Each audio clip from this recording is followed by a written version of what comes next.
You're not crazy. There's a specific feeling that a lot of people born between 1976 and 1985 carry around, and most of them have never heard anyone describe it out loud. It's the feeling of living in two completely different worlds and never fully belonging to either one.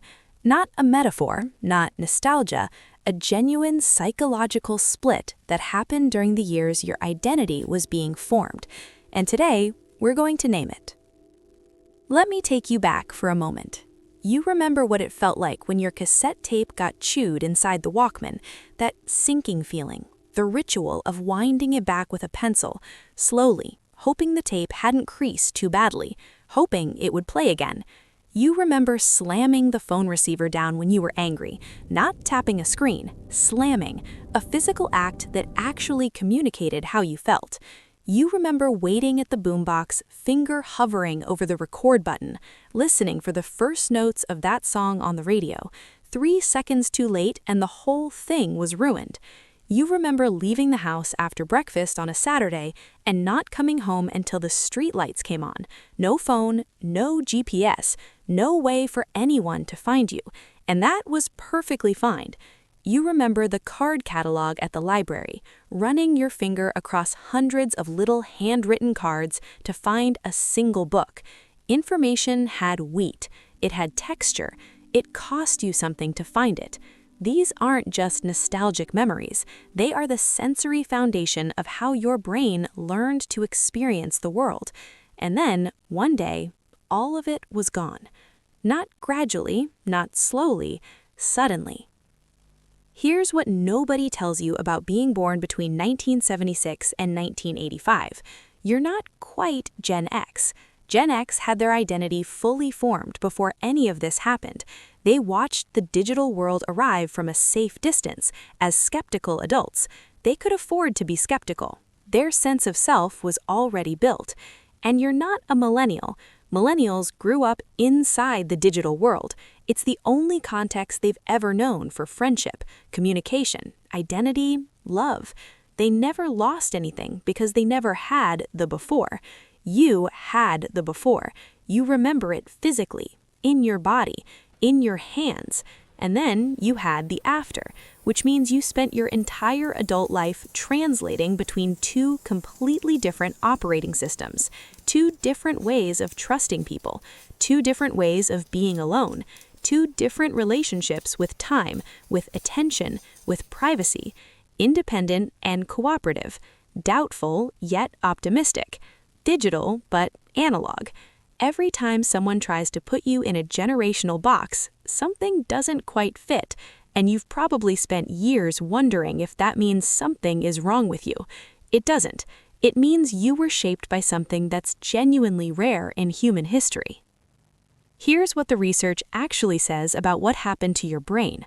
The prefrontal cortex, the part of the brain responsible for identity formation, decision-making, and adapting to complex new environments, doesn't fully mature until around age 25. A study published in Nature Neuroscience confirmed this window extends well into the mid-20s. This is your highest neurological plasticity period. Your brain is literally the most malleable it will ever be. Xennials were inside that window when the entire technological and social landscape of human civilization went through a complete overhaul. Not during childhood, where the adaptation would have been complete and unconscious, and not in full adulthood, where you would have processed it with a fully formed identity. Right in the middle, right when it mattered most. Cognitive psychologists describe something called dual encoding, when your brain stores the same type of experience through two completely different neural frameworks. You don't just remember the analog world, you encoded it during a formative window.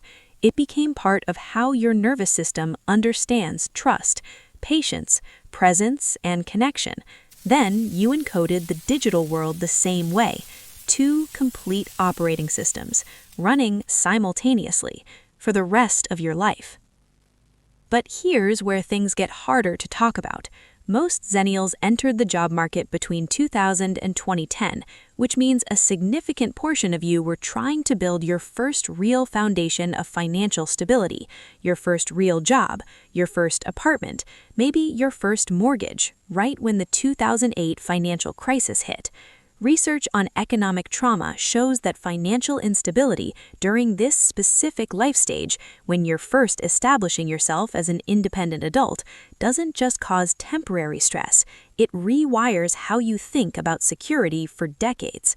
People who lose jobs or face major financial setbacks during this window carry a specific kind of background anxiety forward, even long after their situation improves, even when everything looks fine on paper.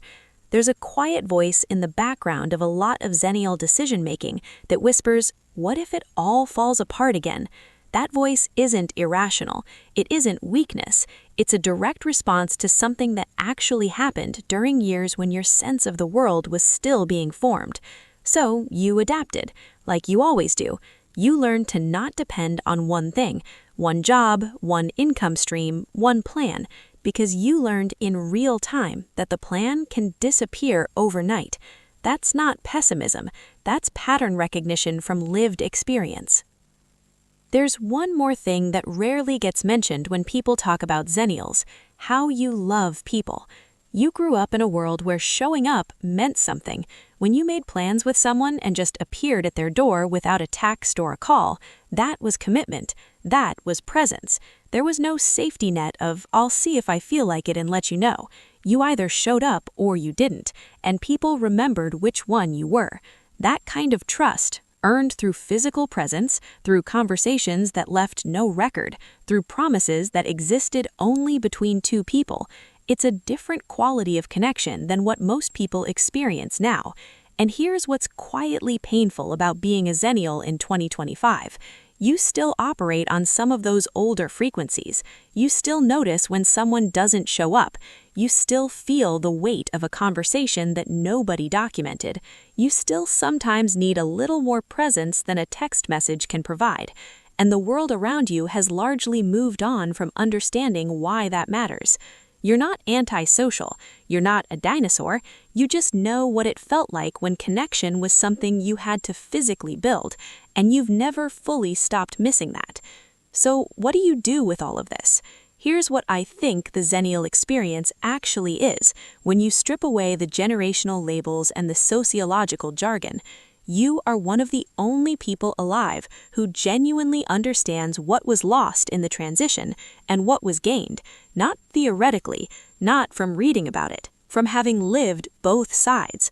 You remember what it felt like to be truly unreachable, to be bored without immediately fixing it, to wait for something without being able to track it in real time, to trust someone because you had no other choice.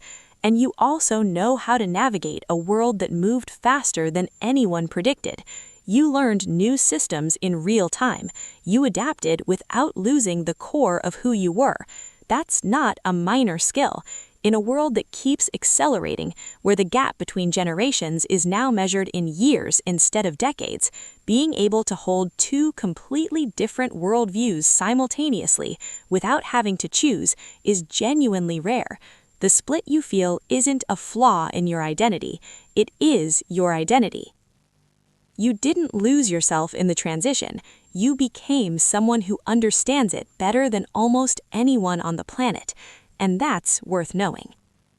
If any part of this resonated with you, if you finally felt seen in a way you didn't know you were looking for, I'd really appreciate you subscribing. There are more videos coming that go this deep. Different topics, same level of honesty. And if you want to support what I'm building here, the join button is right below. It genuinely makes a difference. I'll see you in the next one.